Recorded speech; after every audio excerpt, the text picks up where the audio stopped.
Bismillahirrahmanirrahim. Assalamualaikum warahmatullahi wabarakatuh. Allah Subhanahu wa ta'ala berfirman di dalam Al-Quran surah An-Naba ayat 18. Bismillahirrahmanirrahim. Yauma yunfahu fis suri fata'tuna afwaja, yang artinya yaitu suatu hari ditiupkan sangkakala, maka kamu datang berkelompok-kelompok.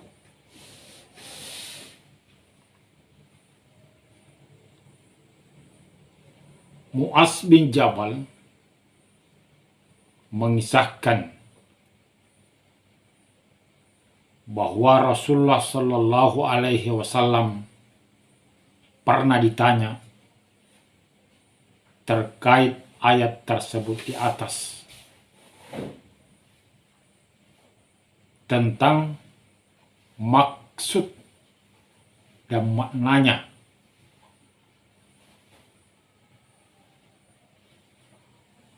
Maka Rasulullah Shallallahu Alaihi Wasallam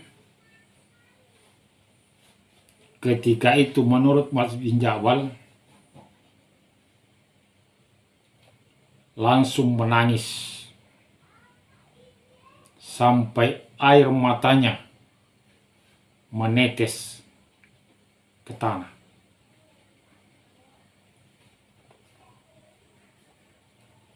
Setelah Rasulullah Shallallahu Alaihi Wasallam selesai menangis, Rasulullah mengatakan kepada si penanya bahwa engkau telah menanyakan sesuatu perkara yang sangat besar.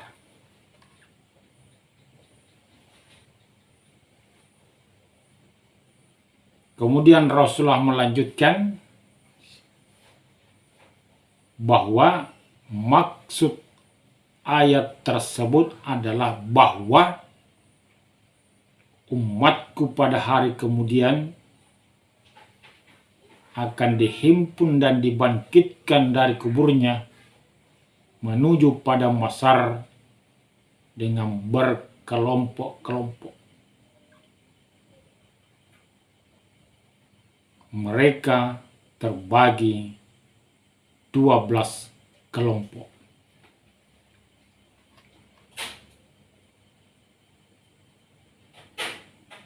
Kelompok pertama, kata Rasulullah, adalah mereka yang dibangkitkan dan dihimpun dari kuburnya menuju pada mahsyar dalam keadaan tanpa tangan, tanpa kaki. Dan mereka diperkenalkan sebagai orang yang pernah menyakiti tetangganya dan tidak bertobat sampai meninggalnya. Jadi yang pertama ini menurut Rasulullah, kelompok orang yang suka menyakiti tetangganya dan tidak meminta maaf dan bertobat sampai dia meninggal. Maka mereka akan dibangkitkan pada hari kemudian menuju pada mahsyar dari kuburnya dalam keadaan tanpa tangan, tanpa kaki. Kelompok kedua, kata Rasulullah, mereka yang dihimpun dan dibangkitkan dari kuburnya menuju pada mahsyar dalam keadaan seperti binatang. Dan mereka diperkenalkan sebagai orang yang suka meremehkan sholat, mengabaikan sholat, meninggalkan salat. Tidak bertobat sampai meninggalnya. Jadi orang yang suka meremehkan salat, mengabaikan salat, suka meninggalkan salat, pada hari kemudian kata Rasulullah akan dibangkitkan dari kuburnya menuju pada mahsyar dalam rupa bentuk binatang.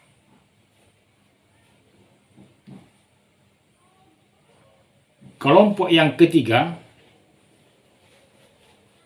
adalah mereka yang dibangkitkan dari kuburnya menuju pada mahsyar dalam keadaan perut buncit seperti gunung. Dan mereka diperkenalkan sebagai orang yang tidak mau membayar zakat dan tidak bertobat sampai meninggalnya. Jadi orang yang enggan membayar zakat padahal dia punya kemampuan untuk membayar zakat, namun dia tidak mau membayar zakat, kata Rasulullah pada hari kemudian mereka akan dihimpun dan dibangkitkan dari kuburnya menuju pada mahsyar dalam keadaan perut buncit seperti gunung. Kemudian kelompok yang keempat adalah mereka yang dibangkitkan dari kuburnya dan dihimpun menuju pada mahsyar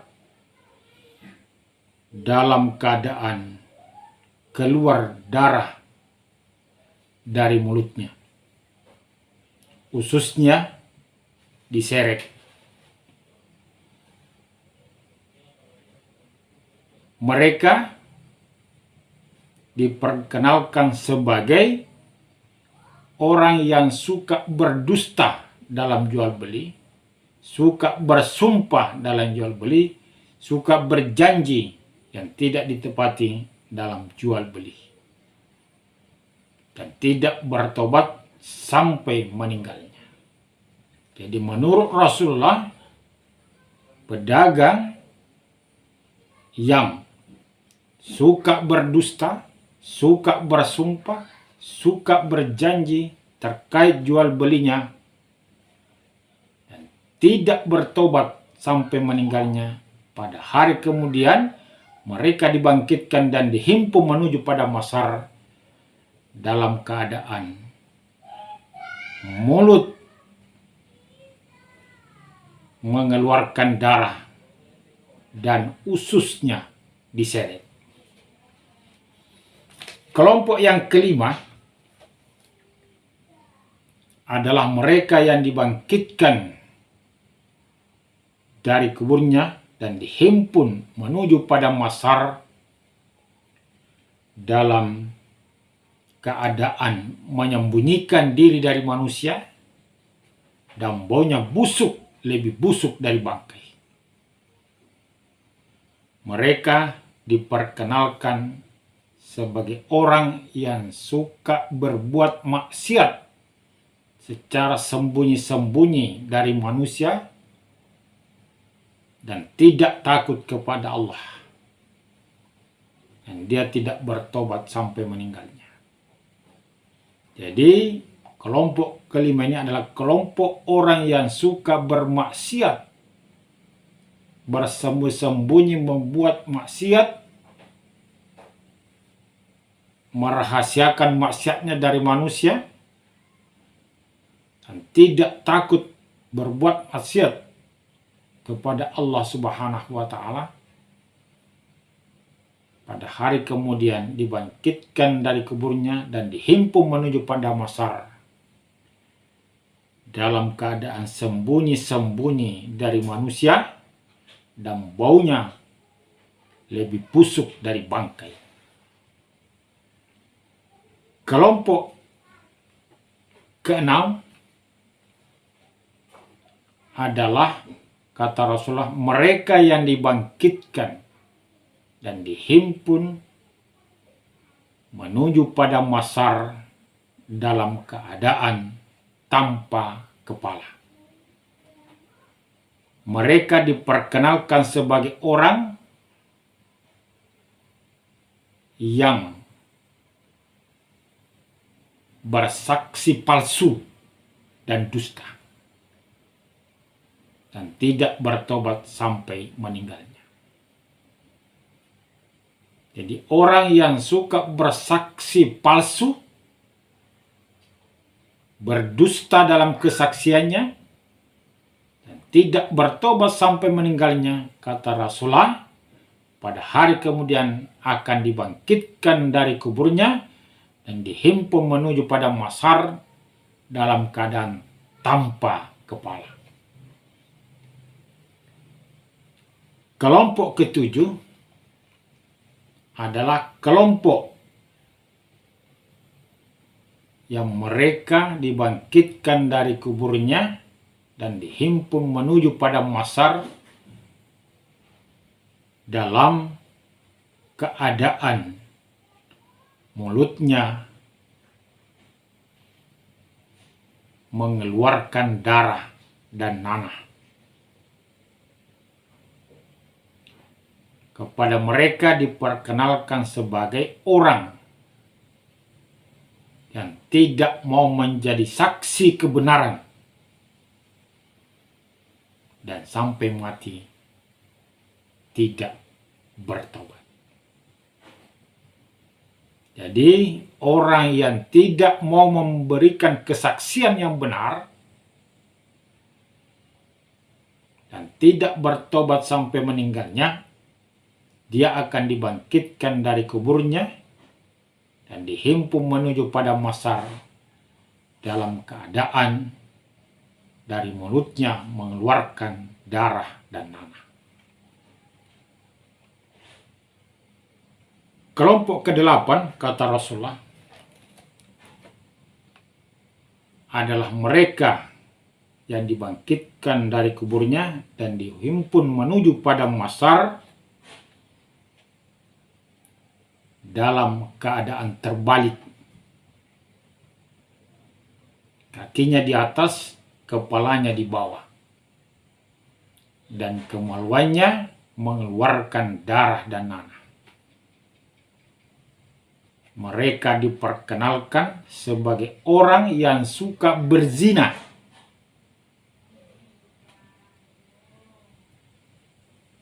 Dan sampai mati tidak bertobat. Jadi orang yang suka berzina dan tidak bertobat sampai meninggalnya, pada hari kemudian dia akan dibangkitkan dan dihimpun menuju pada mahsyar dalam keadaan terbalik, kaki di atas, kepala di bawah, dan kemaluannya mengeluarkan darah dan nanah. Kemudian kelompok ke-9, kata Rasulullah, adalah mereka yang dibangkitkan dari kuburnya dan dihimpun menuju pada mahsyar dalam keadaan hitam, mata biru, dan perutnya penuh dengan api. Mereka diperkenalkan sebagai orang yang memakan harta anak yatim dan tidak bertobat sampai meninggalnya. Jadi menurut Rasulullah, orang yang memakan harta anak yatim yang tidak dibenarkan dan sampai matinya tidak bertobat, dia akan dibangkitkan dari kuburnya menuju pada mahsyar dalam keadaan hitam pekat, matanya biru, dan perutnya penuh dengan api.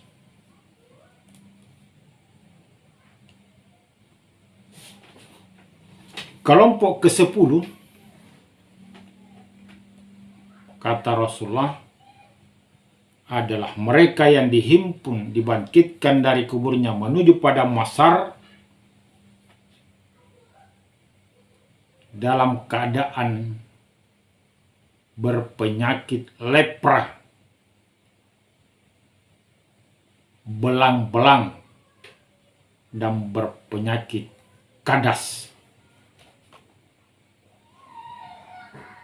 Mereka diperkenalkan sebagai orang yang menyakiti kedua orang tuanya dan sampai meninggalnya tidak meminta maaf kepada kedua orang tuanya atau tidak bertobat.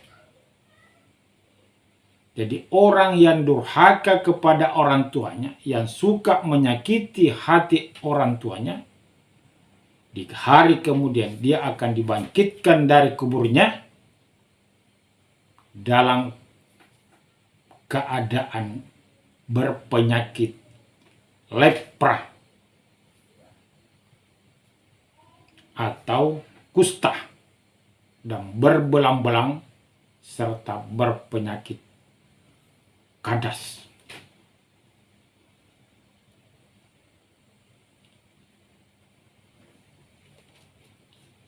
Kelompok ke-11 kata Rasulullah adalah mereka yang dibangkitkan dari kuburnya dan dihimpun menuju pada Masyar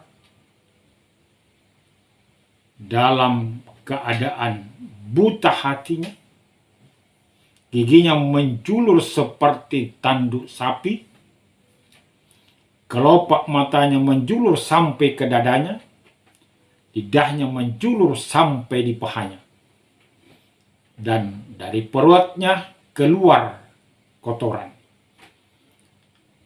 Mereka diperkenalkan sebagai orang yang suka meminum khamar, berjudi, bermabuk-mabukan, dan tidak bertobat sampai meninggalnya. Jadi menurut Rasulullah, orang yang suka meminum khamar dan sejenisnya, bermain judi, bermabuk-mabukan, dan tidak bertobat sampai meninggalnya, di hari kemudian mereka akan dibangkitkan dari kuburnya dan dihimpun menuju pada Masyar dalam keadaan buta hati, giginya menjular keluar seperti tanduk sapi, matanya menjulur sampai dadanya, lidahnya menjulur sampai pahanya, dan dari perutnya keluar kotoran. Kelompok ke-12 kata Rasulullah sallallahu alaihi wasallam adalah mereka yang dibangkitkan dari kuburnya dan dihimpun menuju pada Masyar dalam keadaan wajah seperti bulan purnama. Mereka melewati titian seperti kilat. Mereka diperkenalkan sebagai orang yang suka beramal saleh, menjauhkan diri dari perbuatan-perbuatan yang dilarang, dan melarang orang untuk melakukan perbuatan yang dilarang, serta dia menegakkan sholat dan ibadah-ibadah lainnya, dan dia bertobat sebelum meninggalnya.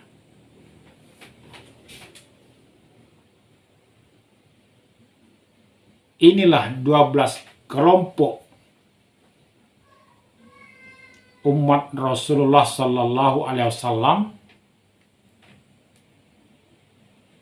yang akan dibangkitkan pada hari kemudian. Jadi pada hari kemudian umat Nabi Muhammad itu berdasarkan hadis ini akan terbagi pada 12 kelompok. Sebagai tafsir dan maksud dari surah An-Naba ayat 18 menurut Rasulullah Sallallahu Alaihi Wasallam.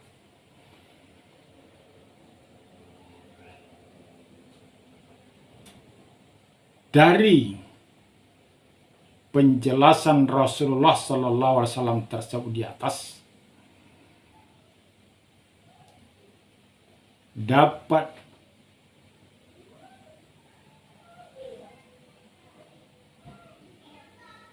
disimpulkan bahwa ada dua konsep pembangunan manusia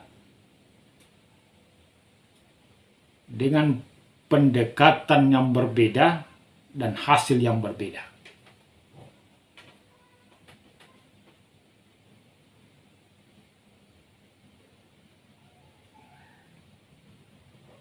Konsep pembangunan pertama, berdasarkan hadis tersebut di atas,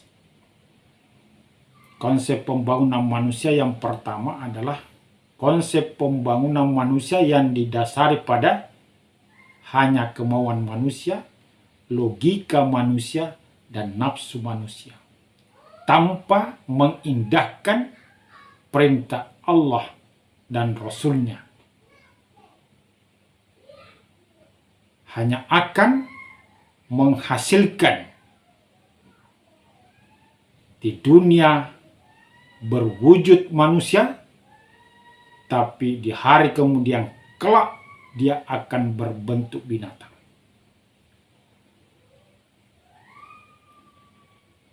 Akan berwujud manusia yang sempurna di dunia, tapi di hari kemudian kelak dia akan menjadi manusia yang cacat.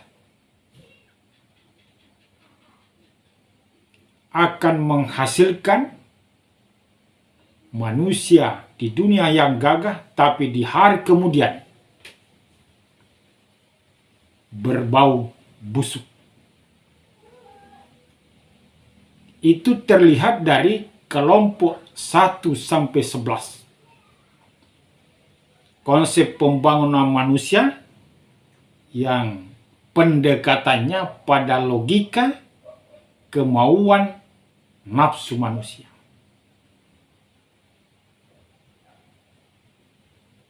Kemudian yang kedua, konsep pembangunan manusia yang mendasari pendekatannya kepada Al-Quran dan Sunnah Rasulullah SAW. Hasilnya,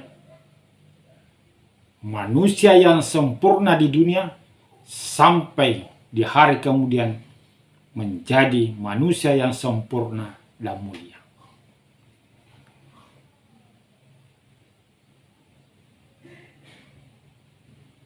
Maka dari penjelasan Rasulullah Sallallahu Alaihi Wasallam di atas dapat kita pahami bahwa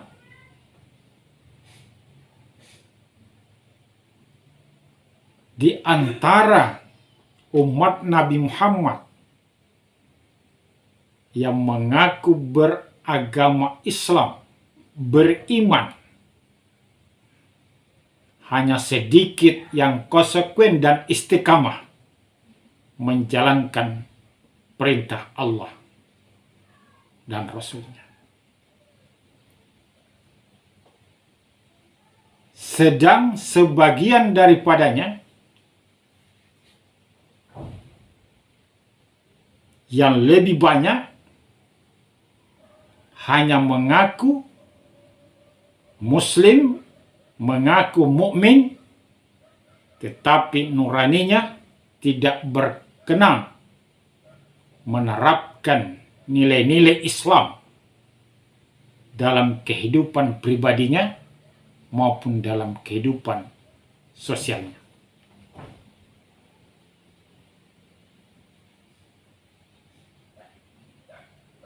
Tapi Saya yakin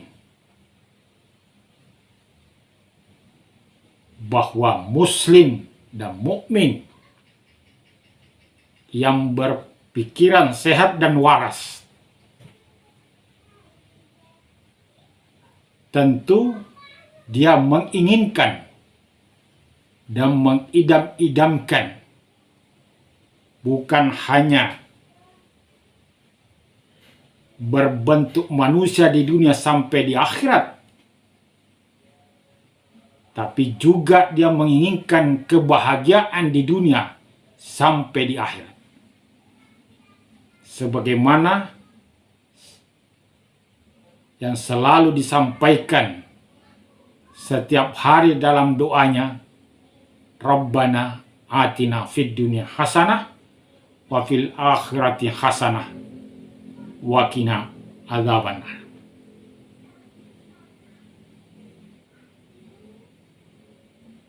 Ya Allah, ya Tuhan kami, berilah kami kebahagiaan di dunia dan di akhirat, dan jauhkanlah kami dari siksa api neraka.